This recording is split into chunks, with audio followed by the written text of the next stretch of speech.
Okay, so what is the object that you chose to talk about? The object is the game Dungeons and Dragons that I grew up with, and got the box set, the original, I think, as a Christmas present in 1975 when I was 12 years old, and it's had a big influence on me ever since. And now I'm excited to hear that my grandniece, Raylan, is exploring it. So I'm glad to see that value has trickled down. So, um, what do you think about this object or system? I think it's a valuable tool for creative expression. It taps into our basic need to tell stories and share them in a collaborative sense, which I think is in our DNA back to our earliest ancestors. You know, huddled around a fire, the need to tell stories. And they're often stories of heroic adventures. As the great world mythologist expert Joseph Campbell said, when asked why are there so many stories of heroes throughout mythology, he said, well, that's because that's what's worth writing about. That's what's important as a hero's, is the quest of a hero. And that's it's one of the central themes of Dungeons and Dragons. And it also emphasizes that we're all heroes in our own life, and you practice playing the role of a traditional mythic hero in a medieval fantasy setting. Wow. And why do you think? I guess you already covered that in a way. Why do you think the creator created this? Aside from what could be The other original reasons? creator of Dungeons and Dragons, his name is Gary Gygax. And it's hard to know exactly what was in his mind. And since he was attributed to creating it there's been a lot of other people who have influenced it, fine-tuned. There's been many other types of role-playing games. But I think it's probably, if I had to guess why I did it, was trying to tap into that need. And it's interesting that this was before, really, it came on just before personal computers and video games.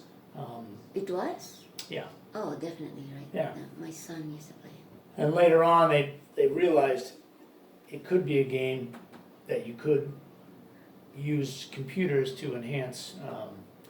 I think some people still use it because it's depending on people play it a different way. Some people play like a very number crunching type game because there is a lot of mathematics if you play it that way. It's probability theory Oh yeah. all the time. So So it's educational as Yeah. well.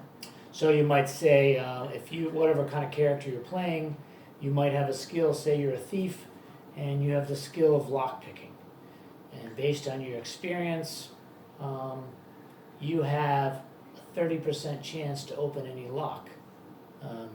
But then in the course of the story, the dungeon master might say, well, this particular lock is an ancient lock. It's going to be a little harder, so I think you probably have a 15% chance to open it.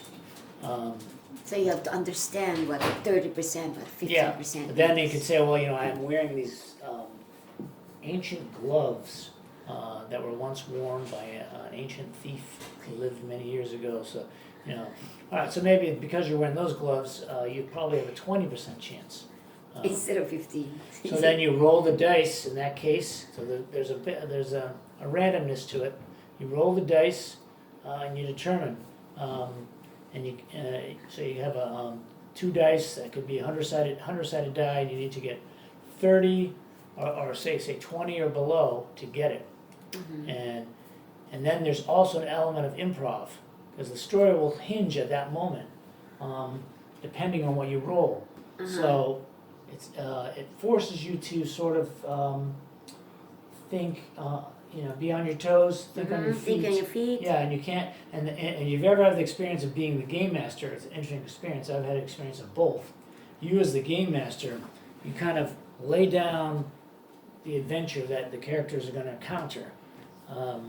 But inevitably, the most interesting thing about the game is it never happens exactly as you think it can't, because it's organic, it's vibrant, and you cannot, and invariably the characters will think of doing something you never thought of. And Twist. yeah, and they'll say, you had an idea that they're probably gonna do this, so I'm ready for it. And someone will come up with a really cool idea. So I always think the best game masters don't get fazed by that. There's almost like there's one column of information that they've planned and prepared for, and then there's this other column that they haven't planned for, they have to wing it on the fly. And the best game masters, you can't really tell the difference between each. You just tell the story. So unlike if it's a video game, video games can be cool in their own way, and they can be very immersive, interactive. But if you think of something the game designer didn't think of, you're out of luck.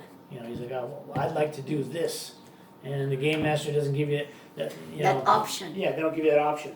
But in a free flow, conversational, You can make cooperative up your story own. game, say, oh, so I I can didn't make- think you were going to do this, but let me tell you what happens. It's a very cool idea. So that's what it is. Yeah. You can build on each other's Yeah. beginning and Yeah. surprising twists and Yeah. everything.